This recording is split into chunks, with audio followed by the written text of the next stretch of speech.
We do not always realize it, but deep sorrow, the one which cuts us into pieces, is so peculiarly human.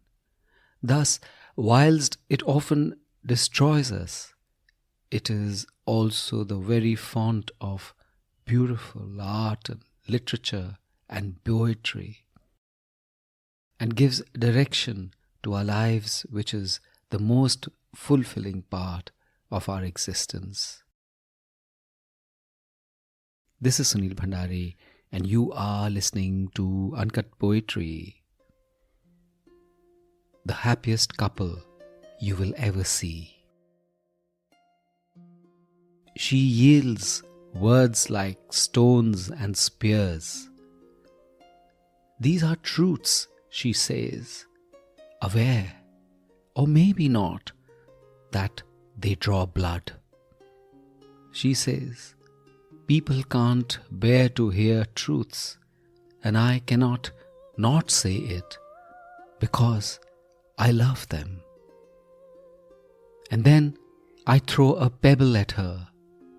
She catches it like a grenade and explodes till both of us are blown into smithereens. And that's how we spend our lives. Stones, spears, and pebbles. Bleeding in ways that doesn't show. Compatriots who fight and love. The happiest couple you will ever see.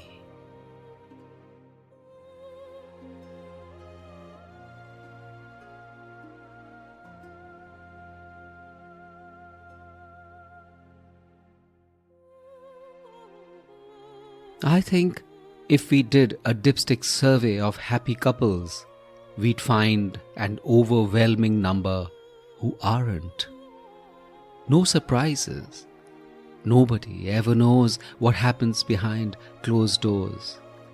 Hurts run deep like rivers, which cut through ancient rocks till you can only see the sunrises above them and not the deep gorges they have created. Our primitive instincts call out to us to conjoin, cohabit. But nature also gives us the complex tapestry of emotions, often irreconcilable, with the uncanny ability to bruise. And the scars we get reduce us as human beings, because what is revealed is our worst selves, more often than not as enforced derivatives and not reflections of what we truly are. I'm convinced that some of the terrible things we do not always arise out of vestigial truths, but are generated afresh as weaponry against unprovoked attacks.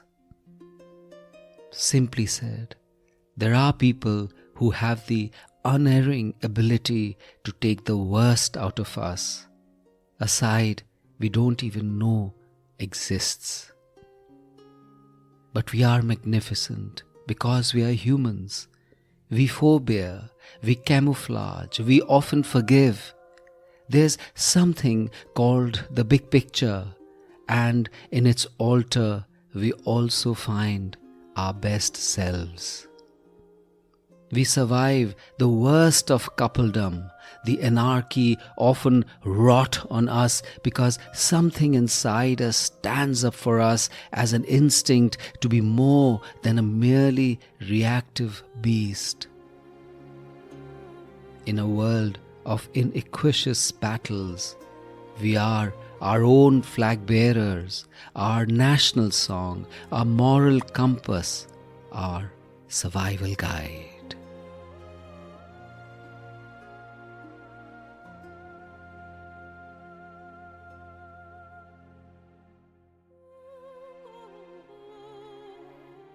This is Sunil Bhandari, and you are listening to Uncut Poetry.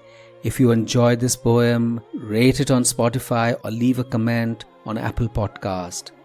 And I have a lovely newsletter called The Uncuts, which is like a Sunday dollop of warmth and fun and beauty. subscribe to it. The link is in the show notes. And if you loved this episode, please do share it with someone you love. See you next week.